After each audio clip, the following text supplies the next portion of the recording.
नमस्कार माय tube family. तर पुणेकरांसाठी महत्त्वाचं म्हाडाच्या सोडतीला ब्रेक. 4186 घराबाबत मोठी अपडेट. लॉटरीमध्ये पुणे मंडळाच्या हद्दीतील पुणे, पिंपरी चिंचवड आणि कोल्हापूर भागातील विविध गृहनिर्माण योजनांमधील एकूण 4186 घरे विक्रीसाठी उपलब्ध आहेत. आणि याच घरांबाबत एक मोठी अपडेट समोर येत आहे. ती म्हणजे म्हाडाच्या पुणे मंडळाने जाहीर केलेल्या 4186 घरांसाठीची सोडत पुन्हा एकदा तांत्रिक अडचणीमुळे लांबणीवर टाकण्यात आली आहे. यात लॉटरीसाठी अर्ज केलेल्या 2,15,000हून अधिक अर्जदारांना आता पुढील तारखेची प्रतीक्षा करावी लागणार आहे.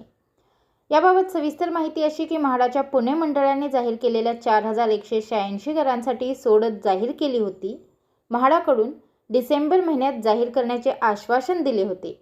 मात्र आता प्रशासकीय आणि तांत्रिक स्वरूपाच्या अडचणी कायम असल्याने सोडतीच्या प्रक्रियेतून पुन्हा विलंब झाला आहे.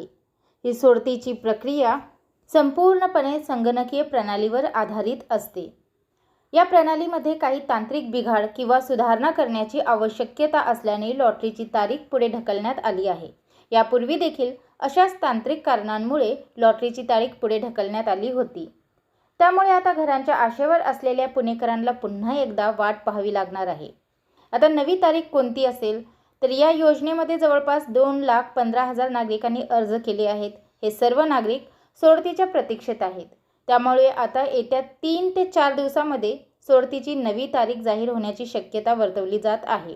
दरम्यान या लॉटरीमध्ये पुणे मंडळाच्या हद्दीतील पुणे, पिंपरी चिंचवड आणि कोल्हापूर भागातील विविध गृहनिर्माण योजनांमधील एकूण 4186 घरे ही विक्रीसाठी उपलब्ध आहेत. तर म्हाडा पुणे लॉटरीची जी काही अपडेट होती ती मला आपल्यापर्यंत पोहोचवायची होती. व्हिडिओ पाहिल्याबद्दल धन्यवाद. आपल्या सर्वांचे आभार.